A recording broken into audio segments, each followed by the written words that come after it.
ways they use rock, which requires different answers to situations. What Torna hunting for on-reaction parries probably would work against a more like rock toss oriented Kragg, like how Zeus often does a lot of like forward toss and then reparry or break depending on what happens, like a much more forward motion type of Kragg.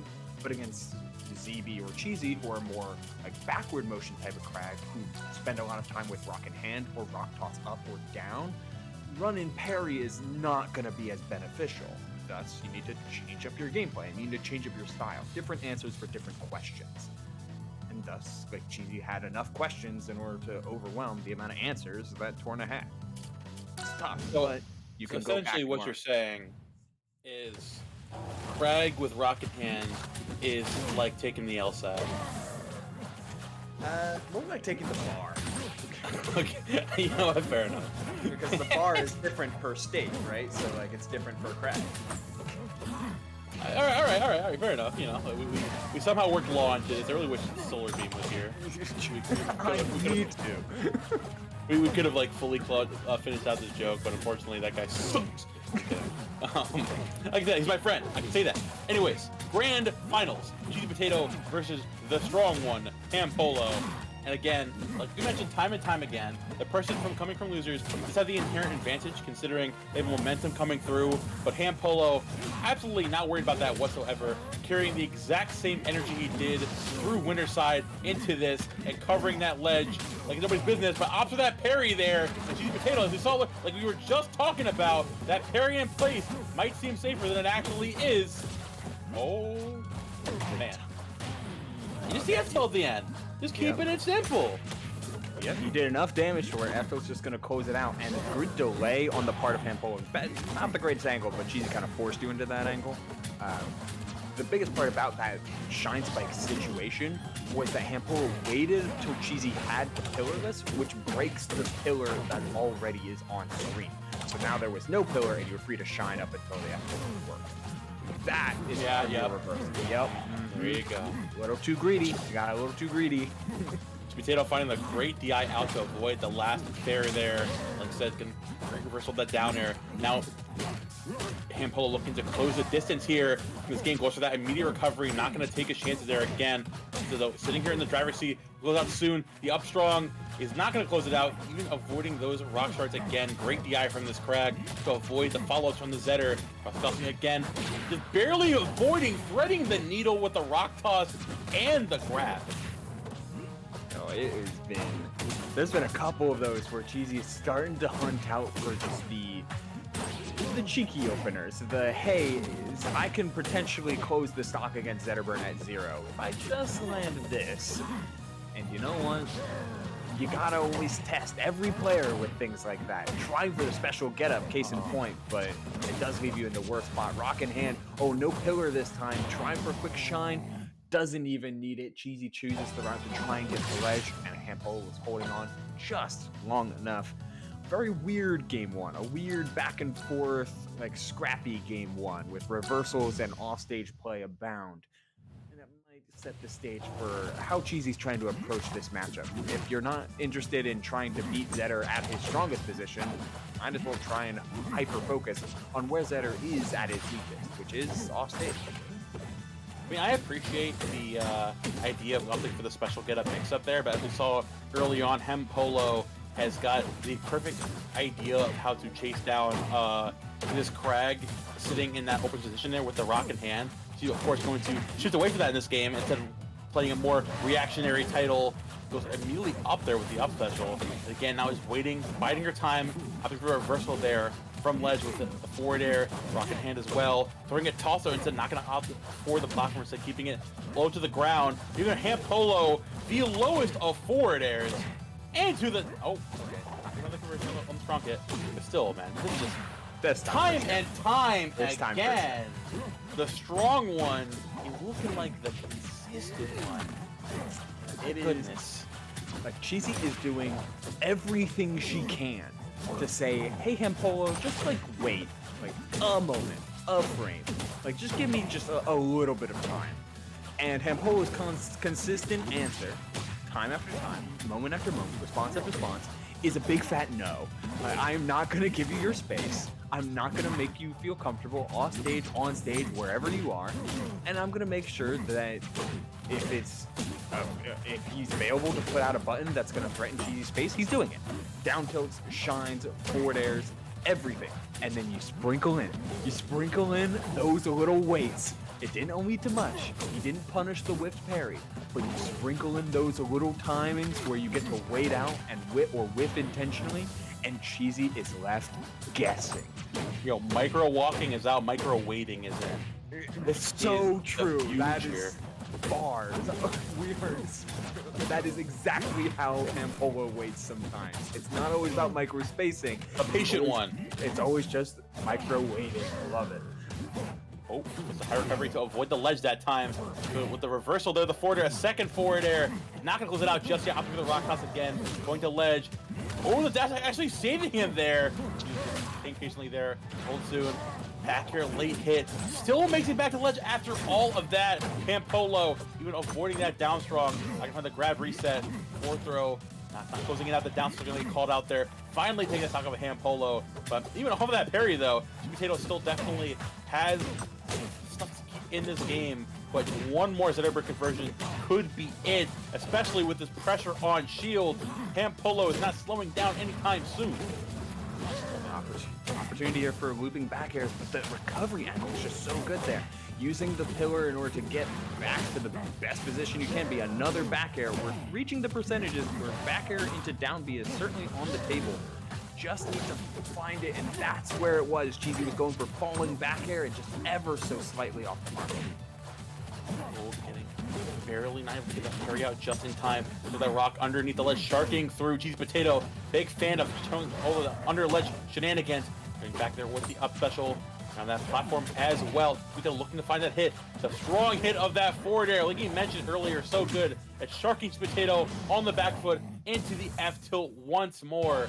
HamPolo now up 2-0, the unstoppable one on an absolute tear at fusion number 263. 1,000,001 adjectives to describe how he's playing, but it always just comes back to him playing strong. So he makes it so easy. I love casting this guy. Makes Not only is he enjoyable to watch, is he a smart player, but just like the bits, just like they come so naturally. Every talking point is certainly on display. That's part of what makes Zetter so fun. It's like at least now, after he got out of his war crime phase. After we killed him. After we killed him, yeah, you know, just a little bit of killing, just as a treat. Yeah, it's a sweet treat. a sweet treat to a very problematic character. But now, like, everything that Zetter does is like a good Zetter is so unbelievably fluid, and it's all about different routes, patterns, and timings in order to truly take advantage of the character. But also, you could kind of ride a thin margin for error. If you miss a tech on the wall, sometimes you just explode. If you DI wrong on a combo that takes you off stage, surprise, that's Kragg killing you sub 50. Those things can happen just as much as the devastating near shield breaks that we're seeing from HamPolo's on stage pressure. Now finally shifting back to the driver's seat here, keeping up the insane pressure from the center stage. As you get back to Lezo HamPolo, the exact same scenario as before. Picking up that absolute terror on his Kragg. Was higher with that recovery. Gets called out there a little bit too high for my taste. As now CheesyPotato up 3 stocks to 1 here in game number 3. Definitely not out of this tournament just yet. Still has the gumption to pull through and make it count. He called the drift in there with the F tilt. Up a stock now, HamPolo looking to bring this back into his favor here in this game 3. Yeah, some good whoa. Fast fall specific recovery route? That was awesome. Always love those like individual character combo routes. Like, oh, this works on Zetter because he falls so fast, and it probably works on like other fast fallers. Like, probably works on but it's just like those routes, very cool. Big fan. Also big fan of how Cheesy's been playing this game. I'm a big fan of parry F strong. You know, it's a simple finish, but getting the parry after whiffing parry a couple times over because HamPolo baited it out and punished it, or baited it out and took the position, but forcing Cheesy Cheesy to dash back, being able to land a successful parry, insisting that that is an option she's willing to press, can kind of change how HamPolo then plays his offense. Like, oh, Cheesy's still willing to parry. I gotta play my anti-parry combo route and my anti-parry shield pressure, which can at least give you a couple of gaps that may allow you to pull out a rock, or put out an air, or jump back, or do any of the things that forces HamPolo to say, hey, I need to dash back instead of turn up the gas. Just here to jump and peek in the scene report. I really enjoyed this pick here from HamPolo, considering that the different platform heights are really going to be coming to clutch when considering CheesyPotato like reversal options a lot of the time. It can be all of those jump on fairs and downers and such. So with those rock pulls, it's like giving you more time, or giving, I guess, forcing CheesyPotato into the awkward position of having to either await your time back to ledge or force you to slow it down. And if anyone wants you to slow down the ledge, it's going to be HamPolo chasing you down those forward airs time and time again. Speaking of forward airs, just barely avoiding that chase down for CheesyPotato. Dude, how many forward airs has she had? How many? That's like 4 or 5? Like forward airs off of conversions or off of all positional wins that Cheesy just would just miss the forward air. Like, that is... that's detrimental. That's game losing stock being dropped, because now at 160 you're still struggling to find a stock on Tempest Peak with its massive ceiling, and your Kragg sitting at 90%. That grab, sure. Sure, man. At that point, let her have it. Yeah, that's, there you go. She deserved that. I'm gonna be How many real. forward airs does it take to get to the center of a Zetterburn? I guess we'll never know.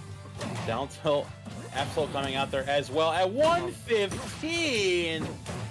Oh my goodness, Tempest Cheese.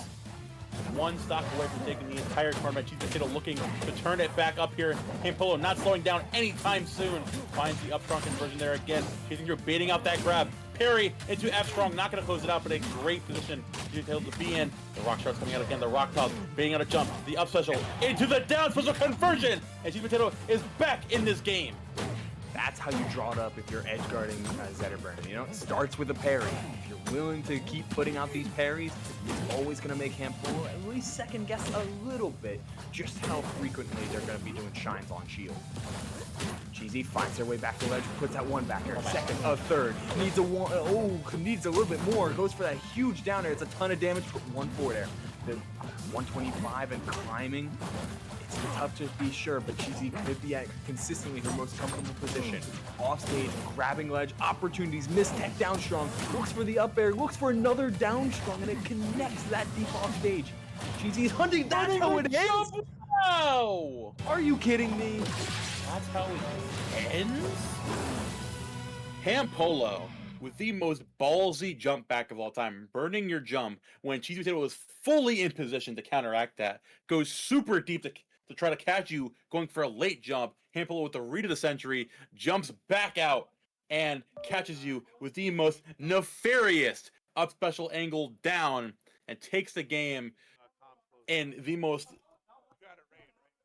Zetterburn of fashion. I couldn't even find the adjective there. It was something.